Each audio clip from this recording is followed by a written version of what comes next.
Basketball Talk Pro. I want to go back to something I have talked to you about before, but I do that a lot because there's only one way to learn and learn well, and that's repetition. As coaches, we preach that.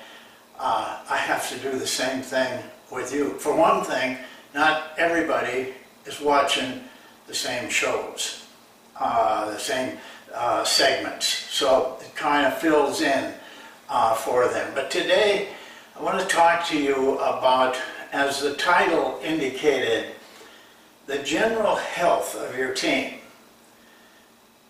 Doctors used to do this. They don't anymore. They type and the data gets put in some place and everybody looks at it. But you used to get a general picture of your health physically, your heart, your lungs. It was just a general, overall piece.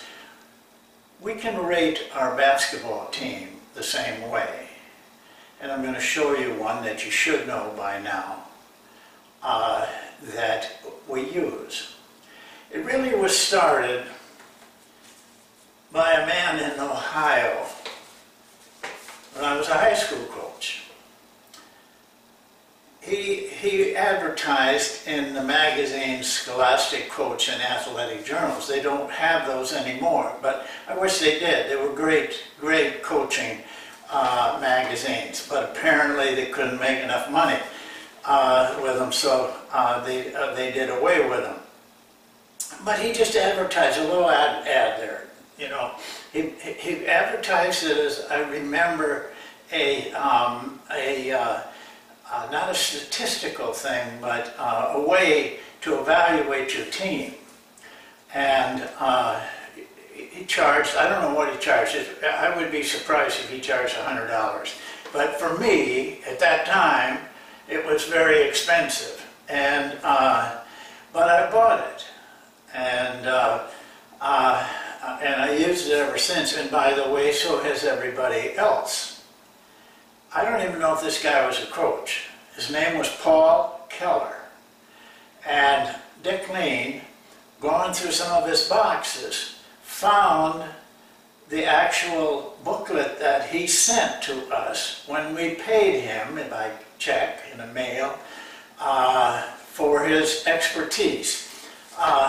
This is what it looked like. It's about, I don't know, maybe 15 pages, but the typing in it is so small you can hardly read it. He had to, you know, in that days making copies like this was very difficult. I can't remember what they called that machine that they ran it off with, but it was not easy. And so this is what he did. He typed it and then he ran it off on this machine, copies as we ordered them. But in this, he's got everything. I think it should be reprinted personally in a book for coaches because it's such a very complete book. And he even, at the end here, he even does the math for you, shows you how to do the math. Not in a nice Excel type of thing, handwritten.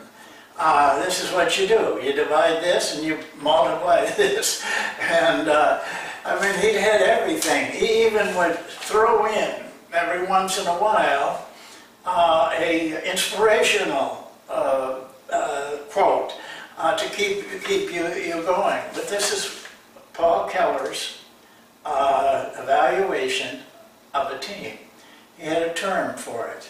He called it offensive efficiency rating.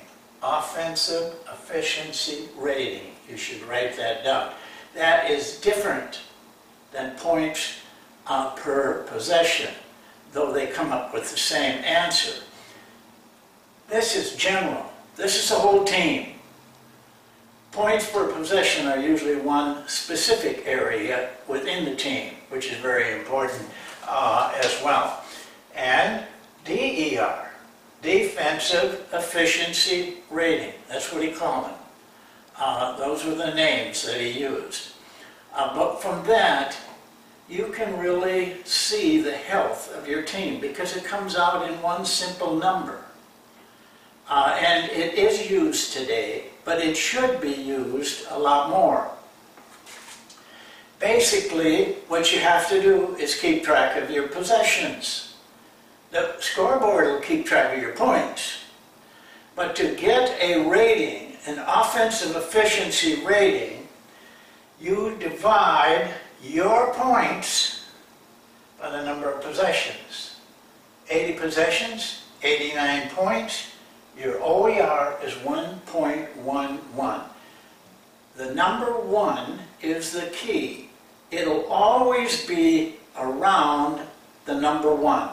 Might be 1.05, that's very good. It might be 0.95, that's not so good. That'd be good if it were your defensive efficiency rating, not your team, but what you did with your opponents. And there you have it. It's so simple, but it tells you what you need to know. You cannot have a winning team without having a gap like that. It doesn't have to be like that. You'd probably be good if it was 1.11 over 1 point. But it's going to be around 1 point. And the lower it is, the farther away from 1 point. The stronger it is, the more is over 1 point something. I can't get any simpler than that. But it's accurate. If you do the work right, it's deadly accurate. A lot of the stuff you're hearing right now turns my stomach because there is no regard towards accuracy, number 1. Number 2, there is no regard for what you really need to know. What is necessary for you to do a good job of coaching? It's all pie in the sky now, and it looks very good. I mean, they got graphics, they got all these things. Paul had this. That's all he had. And I still think every coach should have a copy of this. He put so much information in here, it still boggles on my mind what that guy could do. And I remember reading these things, thinking out, I didn't think I could ever remember any of this, but it's in here. And so I want to tell you how today, because he tells you in here how to do it. You don't need hardly anything. My advice to you is keep it very simple when you start out. And what I'm going to show you is how we started out.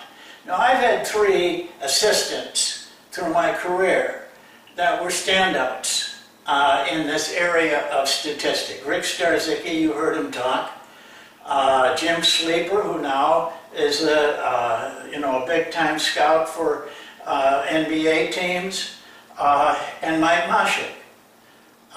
Those are the guys that I had other kinds of assistants, but those 3 took to the scientific part of it.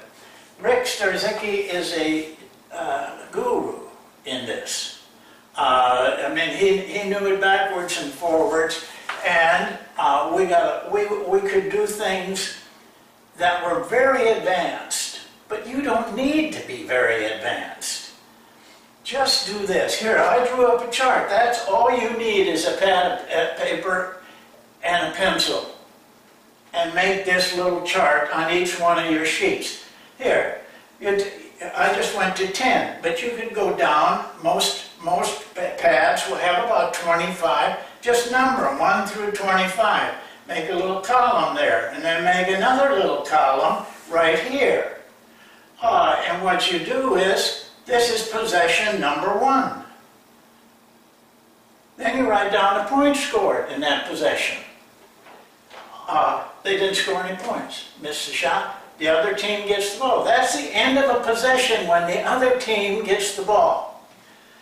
Okay, so now this is number 1 for that team. But they scored 2 points. That's all you have to do. There's no, eventually, you're going to have to make a lot of decisions. It isn't that easy. But to start, that's all you have to do. Here's the second one. I number them, then just cross them out. This is the first. When they get the second possession, they get the ball from their opponents. That's number 2. Cross that out and put what they scored there. And then you can just go right down. You don't need to cross them, but it's easier because you can keep track of them. So let's read this. One possession, the first possession. 0 points. That's all you have to do. Cross that out, put a 0. One first possession for the opponents. 2 points. That's all you have to do. The second possession, you can only have these numbers in those columns. A 0 for no points, a 1 for 1 point, which is usually a free throw. 2 for 2 points, which is usually a 2-point field goal or 2 free throws. 3 for a 3-point shot, and then you can have a 4. Don't think you'll get above that very often. Fouled on the 3-point shot, and he makes the free throw. You could have a 4. So you're really looking from 0 to 4 as far as what can be scored. And that's what you do. The next possession, you've just got to keep track of the possessions, and it's easier if you just cross them off when they get the ball. Track what they do in points, just don't worry about it. Anything else, doesn't make any difference if they did it off the fast break, off a whatever, and just work your way down. Right now, I didn't add this up, but we come to the 5th one in Team A, which now we're getting into highly complicated material. T for turnover. That is also a 0, by the way. But because if you read this, and even when we talk to you, turnovers need to be designated. They are valuable in the eventual evaluation of OER and DER. And it's all in here. So now you put a T, turn the ball over. It's very simple. You get a possession. When your possession ends, no matter how it ends, it ends by the other team getting a possession. That's all you need to know. And vice versa. Here's the beauty of this system. In a game, I'm not even sure Paul had this figured out. In a game, we each get the same number of possessions. Can only be changed by 1 possession. If my team has 30 possessions, the most that a team could have is 31, if it's done right. I'll probably get some letters about that. But basically, it's even. That's the beauty. We're all got the same number of possessions. It's how we handle those possessions. And this, right here and right here, tells you how we handle those possessions. This is an average of 80 possessions. In those 80 possessions, each possession averaged 1.11 points. It's so honest and truthful and even. It's so pure. And the same thing here. This is your DER. This is what your DER averaged per possession. They had 80 points, your opponents, 89 possessions. They averaged 0.90 points for every possession they got. They got the same amount of possessions as this team. They just didn't do them as well. Or this team was a better defensive team. Now, I want to talk to you about rating. I see this all the time. Team A is rated 3rd in the NBA defensively. Not so. not necessarily so. They may be. But it can vary because it varies by the number of possessions. I don't know why these big-time places, they got all kinds of money to spend on this stuff. They can't use DER and OER for ratings, because I think I've used this example. I think it was in 2004 or 2005. Sacramento had the highest offensive rating in the NBA, but the worst defensive rating. Houston, coached by Jeff Van Gundy, had the lowest defensive rating. I mean, their points, they were only scoring 89, 92 points against Houston.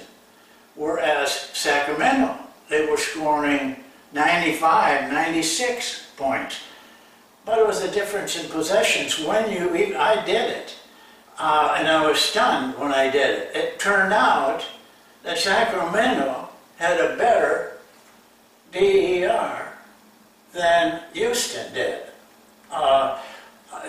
Just because they were in a higher possession game. So having a low rating in defense by points does not tell you the truth. This does. Here's what I'd like you to do. What have you got? High school coaches, maybe 25, 26 games, 32 minutes. College, maybe 30, 35 games, 40 minutes. Get a pad. One pad will do you for the whole season, probably. And start with game number 1. And just do this. And come up with this for every game, and then total it up for the end of the season. Do it before you start practice this year. If you start today, you can probably do this in an hour, even in college or the NBA. Do it. Do one every day. 30 days, you'll have information that you can't believe. You'll be so far ahead of yourself as a coach, you will wonder why you didn't do it before. But also, do it yourself. There is a formula that you can use, like everything nowadays. But I ask you to do it this way, and here's why. Because you're going to learn a lot of basketball. I can't tell you what that doing breakdown on films, I still do them. I'm working on Golden State now. It's an eye-opener to me as far as learning how the game is played, learning the little innuendos of the game, the details that no one else sees. Don't listen to those guys that are telling you stuff on the broadcast. Turn it off. Unless you got Hubie Brown or Collins, just put it on 0 or mute or whatever that's called, and watch the game. Do this to your team. And at the end of the season, when you've done all those films, easy to do now, you can do them anytime, you're going to come up with something like this. You may be on the wrong end of this. I mean, the 90 could be up here and the one, but now you know for a fact, and you know what's doing it. It's each one of those possessions you get in a game. I don't know anybody who has respect for possessions. It just astounds me. I have a deep respect for every possession, and I've shown you which ones are good and which ones aren't. And I know that when I get a turnover from an opposing team, I get the ball, they travel or something, I know I am playing against the toughest defense they can manufacture. It's going to be the hardest possession that our team has to score. We must know as a coach what we want to do in that possession. If you don't know that, then you're keeping something from your players. This is great information. I don't know if we could get another copy of this if you guys wanted it, but it's great stuff. And you can talk to any veteran coach, and they know about it, and they've used it. Guys coming into the game now probably don't have near as many, they got a lot more opportunities in slick things, but they don't have as much opportunity in the things that really counted. This stuff counted. We'll see you next time, and thanks for watching.